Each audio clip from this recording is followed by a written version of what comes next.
My mother asked me to review this book so she could decide whether to buy it or not, and long story short, the answer is yes. Hello and welcome back to the Looking Glass world. My name is Aradhana Matthews and I don't usually dedicate a whole video to a review of a single book, but this is worth it, and it's called My Brilliant Friend by Elena Ferrante. I hope I'm pronouncing that right. It's an Italian name. In a nutshell, this book has so much depth and character to it that not only was I sucked into the story, but I found myself reflecting on my own life.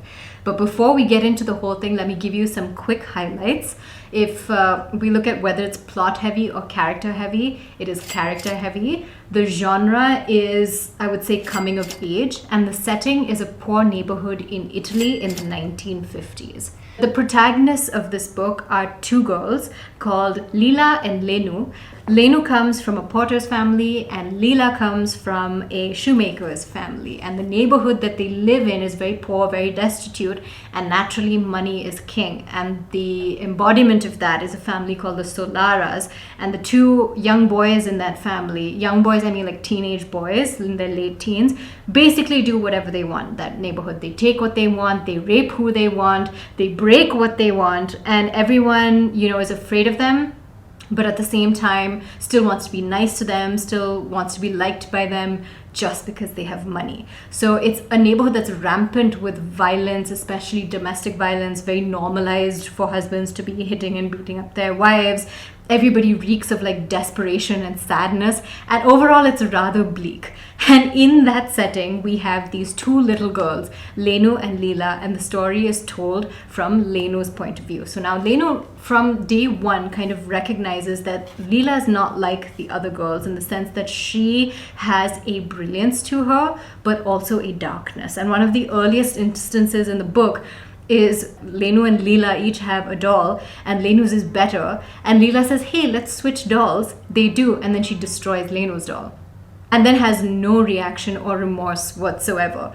So let me pull up my notes here real quick. But basically, Lenu sees this darkness in Lila, the doll incident, all of that, but she also recognizes that this girl is really intelligent and she has this power and magnetism that scare other people but attracts Lenu. So she sticks to her no matter what goes down. And that's how their sort of friendship or relationship evolves as they grow older.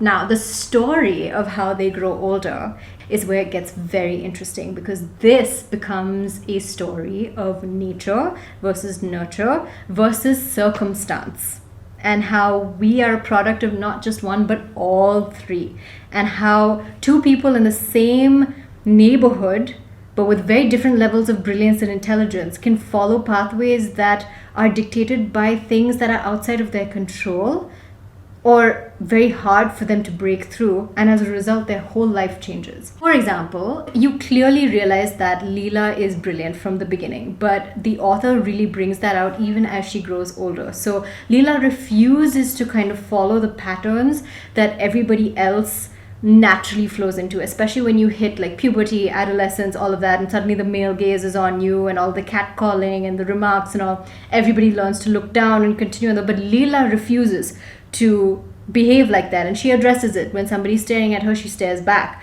When somebody says something, she answers.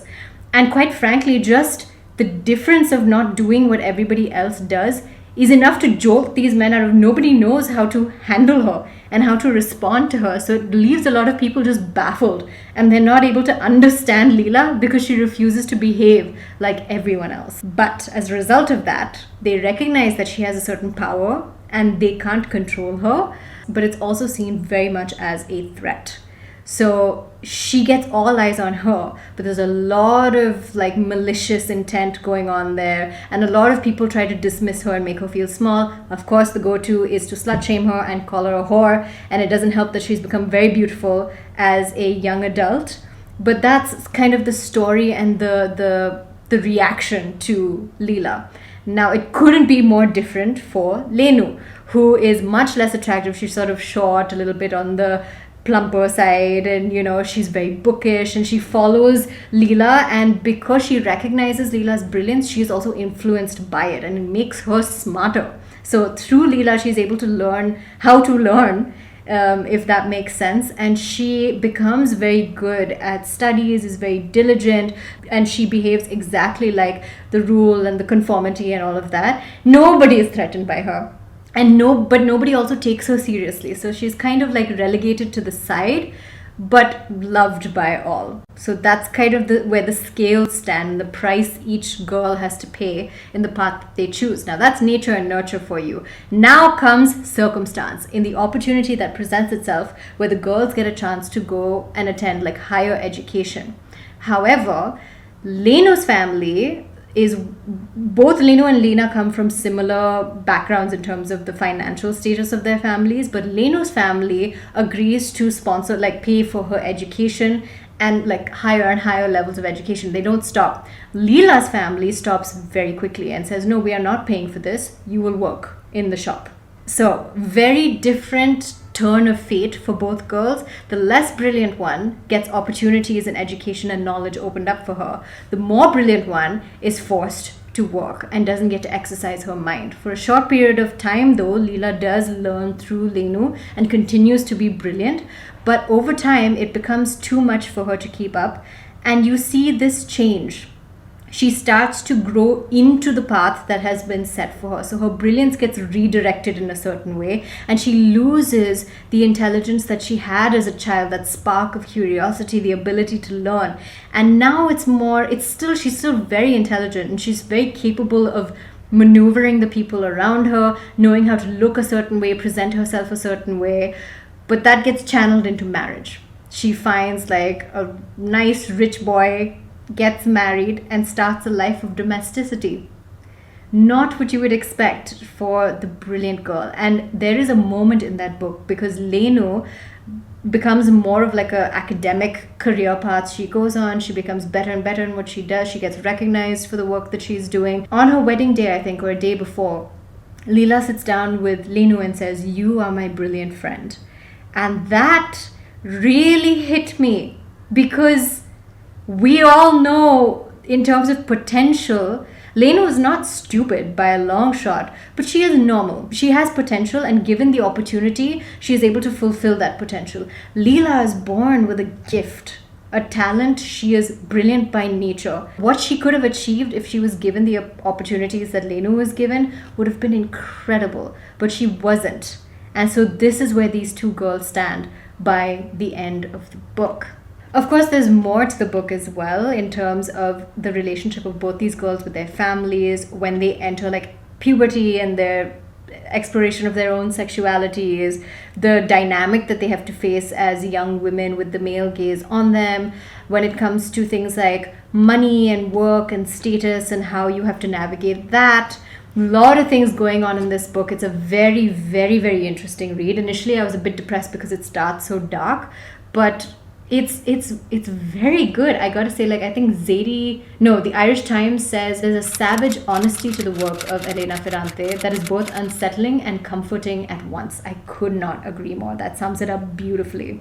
But I think after reading this book, I also had a moment of introspection, because I remember being a child and being praised for certain things that kind of go away as an adult. When you're a child, the starting point is 0, right? So anything you do is pretty special. But I remember being praised for my memory, creativity, things like that at a broad sense. And people used to be very proud of it, and I used to be very happy about that.